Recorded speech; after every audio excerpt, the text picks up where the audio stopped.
Hello friends, my kitchen my રેસિપીમાં આપનું સ્વાગત છે।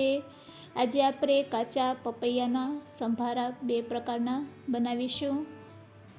ગાંઠિયા સાથે તેમજ બપોરના જમવામાં આ રીતે બનાવેલા સંભારા ખાવામાં ખૂબ જ ટેસ્ટી લાગે છે। બજારમાં ગાંઠિયા સાથે મળતો સંભારો પણ આજે આપણે શીખીશું। રેસીપી સારી લાગે તો લાઈક અને શેર જરૂરથી કરજો। અને જો તમે મારી ચેનલ ઉપર નવા હોય અને મારી ચેનલને હજુ સબસ્ક્રાઈબ ન કરેલ હોય તો અત્યારે જ સબસ્ક્રાઈબ કરી બાજુનું બેલ બટન દબાવવાનું ભૂલશો નહીં, જેથી કરીને તમને મારા નવા વિડીયોનું નોટિફિકેશન મળતું રહે। સંભારો બનાવવા માટે આપણે ફ્રેશ કાચું પપૈયું લેશું અને તેને આ રીતે બે ભાગમાં કટ કરી લેશું। અડધા ભાગમાંથી ફરીથી આપણે તેના બે પીસમાં કટ કરી અને તેની છાલને આપણે ચાકુની મદદથી દૂર કરી લેશું। આ રીતે ચાકુની મદદથી છાલને આપણે દૂર કરી અને સાથે સાથે ખરાબ ભાગને પણ આ રીતે આપણે ચાકુની મદદથી કાઢી લેશું।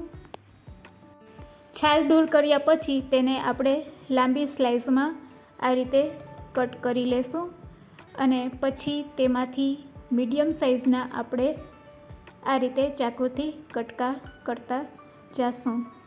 તો આપણે એક પીસમાં આ રીતે પપૈયાના મીડિયમ સાઇઝના ટુકડા કરીને સંભારો રેડી કરીશું। તો અહીંયા બધા ટુકડા કટ થઈ ગયા છે। હવે બે મરચાંને પણ આ રીતે લાંબી સ્લાઇસમાં ચાકુની મદદથી કટ કરી લેશું। હવે ગેસની ફ્લેમ ચાલુ કરીને એક કઢાઈમાં આપણે 3 ચમચી જેટલો ચણાનો લોટ શેકી લેશું। લો ટુ મીડિયમ ફ્લેમ ઉપર આ લોટને આપણે શેકી લેશું। લોટનો સેજ કલર ચેન્જ થાય એટલે આપણે ગેસની ફ્લેમને બંધ કરી દેશું। તો લોટ આપણો સરસ શેકાઈ ગયો છે। આ લોટને શેકાતા ફક્ત 1 થી 2 મિનિટ લાગે છે। હવે આપણે ગેસની ફ્લેમને બંધ કરી દઈશું। શેકેલા લોટને ઠંડો કરીને આ રીતે આપણે ચાળણીથી તેને ચાળી લેશું, જેથી કરીને કોઈ પણ પ્રકારના ગઠ્ઠા હોય તો તે દૂર થઈ જાય। તો લોટ પણ આપણો સરસ ચરાઈ ગયો છે। હવે ગેસની ફ્લેમ ચાલુ કરીને આપણે સંભારો વઘારશું।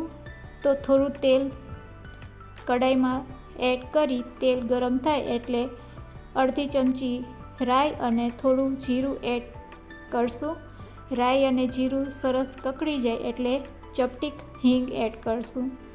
હિંગ એડ કર્યા પછી હવે આપણે પપૈયાના ટુકડા એડ કરશું અને સાથે સાથે સમારેલ મરચાં, બંને વસ્તુને સારી રીતે આપણે તેલમાં સાતરી લેશું।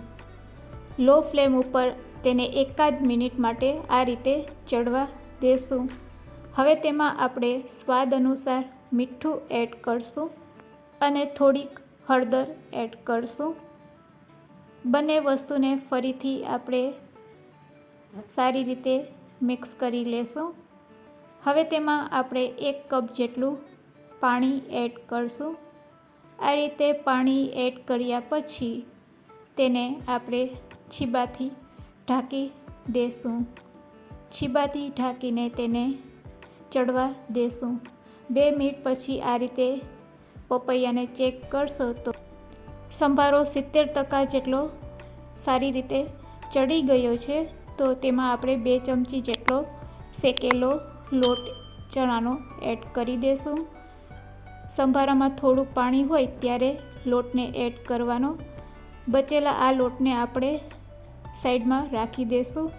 હવે ફરીથી છીબાથી ઢાંકીને 2 સેકન્ડ માટે રહેવા દેશું। તો 2 સેકન્ડ પછી તમે જોઈ શકશો કે સંભારામાં સરસ તેલ છૂટવા માંડ્યું છે। તેને આ રીતે હલાવશો તો તેમાં જરા પણ પાણીનો ભાગ નહીં દેખાશે। તો અહીંયા આપણો સંભારો બનીને રેડી છે। ગેસની ફ્લેમને બંધ કરી દેશું. તો રેડી છે આપણો પપૈયાનો સંભારો સર્વ કરવા માટે. આ સંભારાને આપણે ગરમા ગરમ સર્વિંગ પ્લેટમાં લઈ લેશું. બપોરના જમવામાં કે ગાંઠિયા સાથે આ સંભારો ખાવાની ખૂબ જ મજા પડે છે. હવે આપણે આ પપૈયામાંથી ફરસાણની દુકાન કે ગાંઠિયાવાળાની દુકાનેથી જ્યારે આપણે ગાંઠિયા લેતા હોય છે ત્યારે સાથે સંભારો પણ હોય છે. તે સંભારો પણ આપણે આજે શીખીશું. તો તેના માટે પણ આપણે ચોથા ભાગનું પપૈયું લેશું અને તેની છાલ દૂર કરીને આ રીતે ખમરીથી તેને ખમરી લેશું.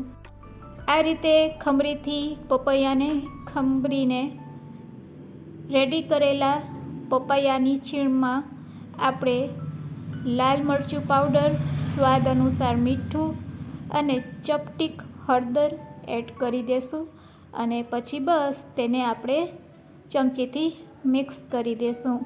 તો આ સંભારો તો ખૂબ જ ઇઝી છે. તો તેને પણ આપણે હવે સર્વિંગ પ્લેટમાં લઈ લેશું. તો છે ને ખૂબ જ ઇઝી બને સંભારા બનાવવાના. આ સંભારાને આપણે મરચાં સાથે સર્વ કરીશું. તો ગાંઠિયા સાથે ખાવાની મજા પડી જાય તેવા 2 પ્રકારના પપૈયાના સંભારા રેડી છે. તો કાચા પપૈયામાંથી આ રીતે તમે 2 પ્રકારના સંભારા બનાવી શકો છો.